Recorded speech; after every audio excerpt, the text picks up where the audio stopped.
She looked me dead in the eye and said, "Don't show up looking poor."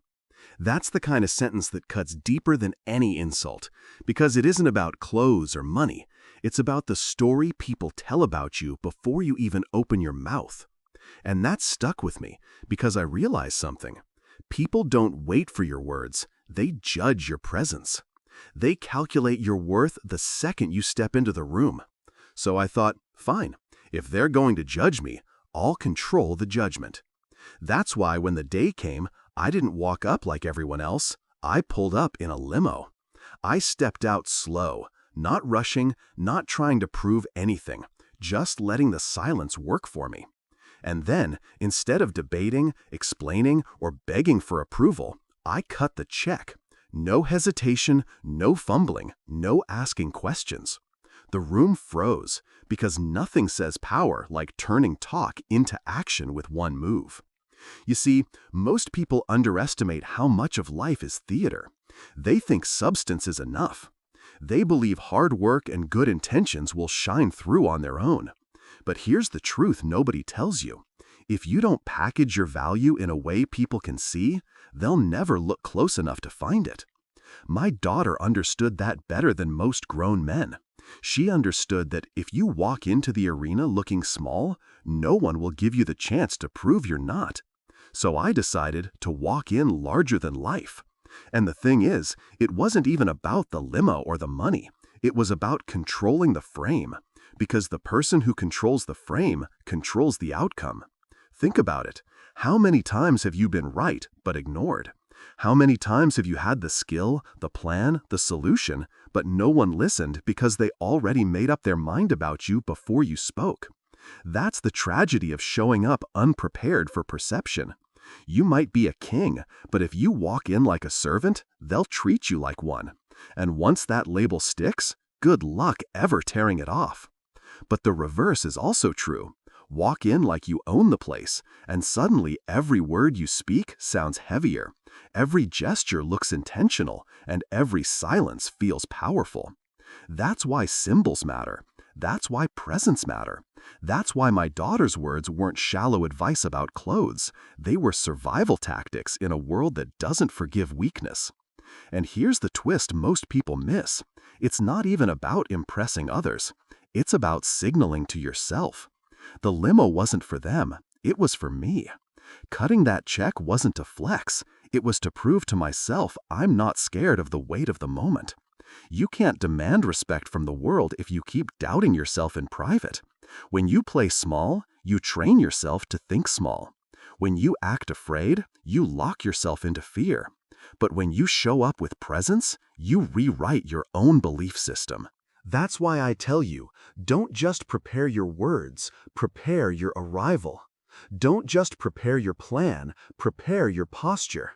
Because if you lose the room in the first minute, the rest doesn't matter. I'll be real with you. There was a part of me that almost wanted to play it humble, to show up modest, to act like I didn't care about appearances, to prove I was real. But humility is often a disguise for fear, and fear smells. It seeps into your handshake, your tone, your pauses, your body language. People can feel it before they understand it. And once they sense it, they press on it. They test you. They push to see how far you'll bend. And if you give an inch, they take the throne. That's why it's dangerous to enter a room already on your back foot. You can recover from a bad argument. You can recover from a mistake in execution. But you almost never recover from a weak first impression. So when I say I came in a limo, I don't mean everyone needs to rent luxury cars or throw money around. That's not the point. The point is, what's your version of the limo? What's your version of cutting the check? What's the gesture that tells the room you are not here to play by their script, you came with your own? Because once you discover that, you stop competing on their terms. You stop asking for permission. You stop waiting for them to notice you. Instead, you force the world to look up and realize you're already at the table. That's what my daughter's words forced me to understand. Don't show up looking poor didn't mean money. It meant don't show up looking powerless. Don't show up looking unsure. Don't show up looking like you need their validation more than they need your presence. Because the second you do, you've already lost. And here's the part that really stings. The world won't feel sorry for you. They'll believe the image you give them. If you present yourself as small, they'll never bother to discover how big you really are. And that's on you, not them. So let me tell you what I learned that day when the limo door swung open, when the flash of power silenced the noise, when the pen hit the paper and the check was cut. The lesson wasn't about money. It was about reclaiming control of the stage, about never walking into a room as a guest when you could walk in as the main event, about teaching the world to see you the way you see yourself when you're at your strongest. And once you do that, you'll notice something strange. Doors open without knocking, conversations tilt in your favor, people stop underestimating you, and opportunities that seemed impossible suddenly find their way to your lap. Because presence is a magnet. The only question is whether yours pulls people in or pushes them away. And if you think this is about ego, you're missing the point. Ego is loud, insecure, desperate for attention. Presence is silent, certain, undeniable. You don't have to scream when your arrival already speaks for you. That's what my daughter was really saying. Don't let them write your story before you even enter the room. Walk in holding the pen. That's why the limo mattered. That's why cuttin'. And the reaction was exactly what you'd expect. Heads turned, conversation stalled, people shifted in their chairs as if a storm had just rolled in. Not because of the car, not because of the money, but because confidence has a way of bending the air around it. You could almost feel the temperature in the room change. The same people who might have ignored me yesterday suddenly wanted to know my name, my story, my reasoning. That's the strange paradox of life. You spend years trying to get people to pay attention to your ideas, but sometimes all it takes is one bold move to make them lean forward in silence. I sat down, calm, almost bored, because that's the posture that tells people you're in control. If you look too excited, too eager, they assume you're the one grateful to be there. If you look too restless, too nervous, they smell that desperation. But when you settle into your seat as if the entire room was built to wait for you, the balance flips. They lean toward you, not the other way around. And here's what's wild. Once you've set that tone, you can speak softly, you can pause longer, you can choose fewer words and still hold more weight than someone who's shouting at the top of their lungs. Now let me make this real for you, because theory doesn't stick unless you can see it in action. Imagine two men walk into a meeting. One drives up in a beat-up car, rushes in, apologizes for being late, flips open his folder nervously, and launches into his pitch. The other arrives without a rush, doesn't apologize for taking his time, sits down and simply says, "Here's how this is going to work." Who do you think they'll respect? Who do you think they'll remember? Who do you think will walk away with the leverage, even before either one proves a single idea? The truth is, authority isn't just what you know, it's how you carry what you know. That's the part that people underestimate. They think if they memorize enough facts, rehearse enough lines, or polish enough slides, that will win the day. But no matter how polished the words are, if the person delivering them looks unsure, the words collapse. Confidence gives structure to every syllable. That's why so many talented people remain invisible. They've got the substance but lack the stage presence. And the stage isn't always literal. It's the dinner table, the job interview, the negotiation, the date, even the casual first impression with a stranger. Every setting is a stage, whether you admit it or not. But here's the kicker. The world will forgive arrogance faster than it forgives weakness. You can rub people the wrong way by being too bold, sure, but they'll still remember you. They'll still respect your stance even if they dislike it. But if you show up timid, you'll be dismissed and forgotten, and no one gives you a second chance to reframe that. That's why I leaned into my daughter's advice, because she was reminding me of something I already knew but had ignored. Life rewards audacity. And don't mistake this for showboating. This isn't about flaunting what you have, it's about projecting who you are. That limo was just a symbol. It could have been anything. For some, it might be a sharp suit. For others, the way you walk into the room or the way you shake someone's hand. It doesn't need to be money. It needs to be clarity. It needs to be a signal that says, I know exactly who I am, and I don't need your validation to confirm it. And when people sense that, they instinctively adjust their behavior around you. It's like gravity. They can't help but orbit the stronger pull. I remember one man in the room that day, someone who had made a career out of intimidating others, someone who usually spoke the loudest and bullied the timid into silence. But when I walked in the way I did, he didn't talk over me. He didn't challenge me. He waited. That's the quiet victory most people miss. Sometimes respect isn't applause or compliments. It's the silence of someone deciding not to cross you. And I want you to really hear this. You don't get that kind of respect by asking nicely. You don't get it by proving you're a good person.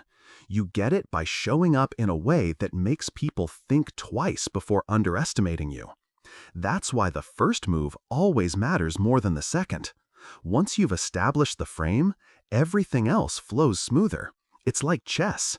If you control the center early, you dictate the pace of the whole game. Now, some people will push back and say, but isn't that fake? Isn't that performance? And to that I say, so what? All of life is performance. You're already performing, whether you admit it or not. The question is whether you're performing as the lead or as the background character in your own story. If you don't take control of the narrative, someone else will write it for you. And trust me, they'll write you smaller than you are. That's why I'll never forget the look on my daughter's face when she saw what I did. She smiled. Not because of the car, not because of the check, but because she saw I finally understood her point. She didn't want me to be rich in appearances. She wanted me to be rich in presence. She wanted me to remind myself that I could walk into any room without shrinking, that I didn't have to apologize for existing, that I could lead without asking permission. That's the lesson I carry with me now, and the one I'm giving to you.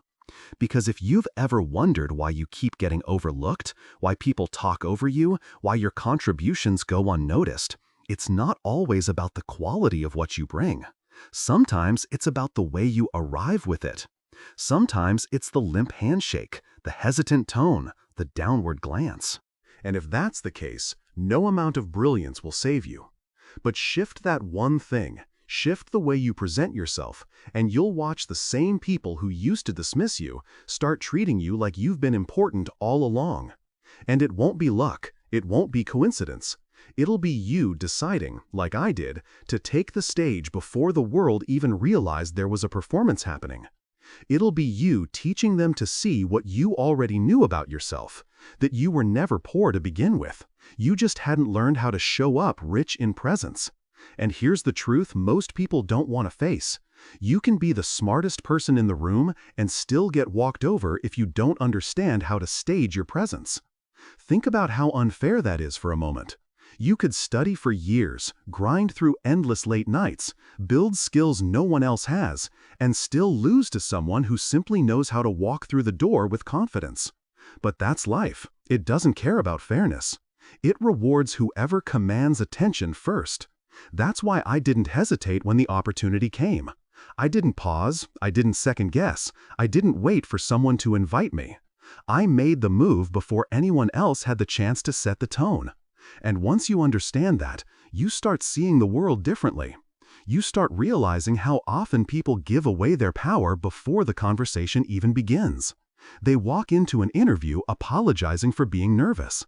They start a date by lowering their standards to get approval.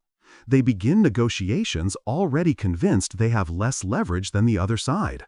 It's like showing up to a boxing match with your gloves tied behind your back. Of course you're going to lose, not because you aren't strong, but because you already disqualified yourself. That day taught me something crucial. Boldness is the currency people can't ignore. You don't always need to be right, you don't always need to be perfect, but you need to be undeniable. When I cut that check, I wasn't proving I had more money than anyone else.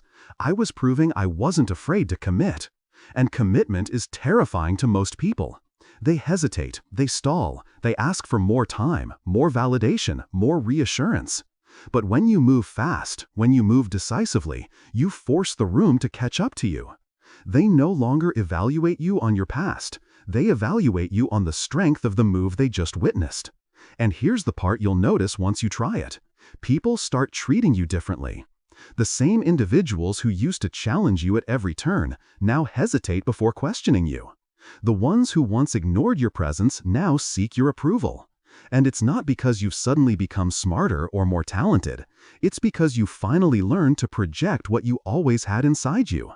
Confidence isn't about inventing something new. It's about uncovering what hesitation has been burying all along. But let me tell you the cost of not learning this. I've seen people spend their whole lives in the shadows of others, always working harder but never being recognized. They go unnoticed, underpaid, underestimated, because they thought the world would eventually see their worth. The world doesn't work that way. Worth has to be announced. Not with words, not with begging, but with the way you show up. And if you don't announce it, someone else will define it for you, and they'll define it smaller, weaker, cheaper than it really is. That's why my daughter's words were more than advice. They were a warning. And the irony? Most people who fear looking poor aren't actually poor in resources. They're poor in courage. They could shift their lives tomorrow if they stopped waiting for someone to hand them validation. You can dress sharp without breaking the bank. You can carry yourself with strength even if you feel uncertain inside. You can decide to speak like your words matter, even if your voice shakes. Those are choices, not luxuries. But because most people refuse to make them, they stay trapped. They convince themselves they need more before they act, and in that waiting, they lose the little power they had left. So here's what I've started asking myself before walking into any situation. Do I look like someone who belongs here or someone begging to be here? That one question changes everything. Because belonging isn't about external permission, it's about internal certainty. You decide you belong, and the world bends to that energy. That's what walking out of that limo was about. That's what cutting that check was about. It was me telling myself, I'm not asking to be seen anymore. I'm declaring it. And once you taste that kind of presence, you can't go back. You can't go back to shrinking in the corner, to softening your words so people don't feel uncomfortable, to pretending you're fine with being overlooked. You start carrying yourself differently, everywhere. Even in small moments, ordering food, talking to a stranger, handling setbacks, you carry that quiet certainty. And people notice. They might not be able to explain why, but they feel it. They sense you've stopped living small. And that's when doors open.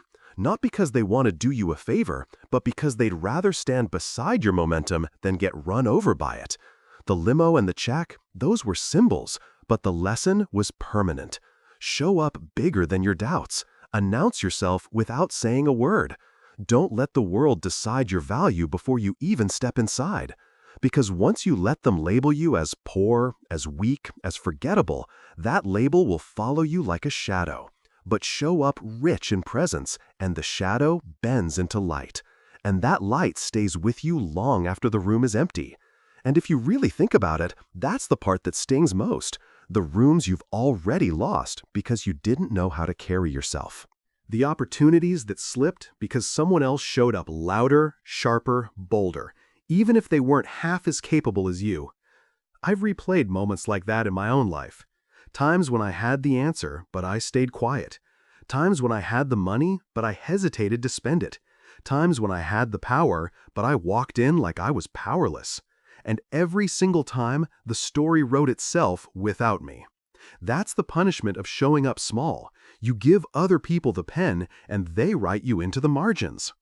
That day, when my daughter's words echoed in my head, I realized I was done living like that. Because looking poor isn't about money. It's about posture. It's about showing up like you expect to lose, like you expect to beg, like you expect to be overlooked. And once you wear that posture, it doesn't matter what's in your wallet. You'll be treated as broken spirit. But the reverse is true too. Walk in with presence, and even if you don't have much, people lean in. They believe in your certainty more than their doubts. And here's the part people forget. Presence compounds. The first time you show up like you belong, it feels like an act. The second time, it feels like a choice. The third time, it starts to feel like who you are. And eventually, you stop pretending. You actually become the person people already assumed you were. That's the real wealth my daughter was pointing me toward. Not the limo, not the check, but the identity that grows when you stop treating yourself as less. Now, let me flip this on you. Imagine if every time you walked into a room, people adjusted themselves before you even said a word. Imagine if your silence weighed more than their shouting. Imagine if instead of proving yourself over and over, your presence carried a reputation that did the talking for you. That's not a fantasy. That's the natural result of consistently showing up with certainty. But you have to pay the price early, by being bold when it's uncomfortable, by betting on yourself when no one else will, by refusing to shrink even when you're tempted to. I've watched people waste years trying to earn what they could have claimed by presence in a single moment. They thought hard work alone would be enough. They thought people would eventually recognize their talent. But life doesn't hand out recognition like charity. It gives it to those who demand it with how they carry themselves. And if that makes you uncomfortable, good. It means you've probably been living smaller than you should. And you know what's funny? The very same people who might laugh at you for showing up bold will secretly respect you for it. They might call it arrogance, they might roll their eyes, but behind closed doors, they'll admit it. You had the guts to do what they were too scared to. That's why I don't care about the whispers, the side comments, the envy. Because I know what those whispers really mean. They mean you've made them feel something. And if you've made them feel something, you've already won. That's why I'll always remember what it felt like when I stepped out of that limo, when the check slid across the table, when the silence of the room turned into weight in my favor. It wasn't about money, it wasn't about cars. It was about teaching myself and them that I would never again let someone else decide my value before I opened my mouth. And if you want the truth, that's the only real way to stop looking poor. Not by chasing every trend, not by begging for validation, but by deciding that from this day forward, you'll never walk in as less than you are. Because once you master that, life changes. People see you differently. You see yourself differently. And opportunities that once seemed locked away start unfolding. Not because they got easier, but because you finally carried yourself as if you were worthy of them. That's the moment the world stops overlooking you and starts expecting you. And when the world expects you, when the room adjusts to your presence instead of the other way around, that's when you realize you were never just showing up. You were arriving.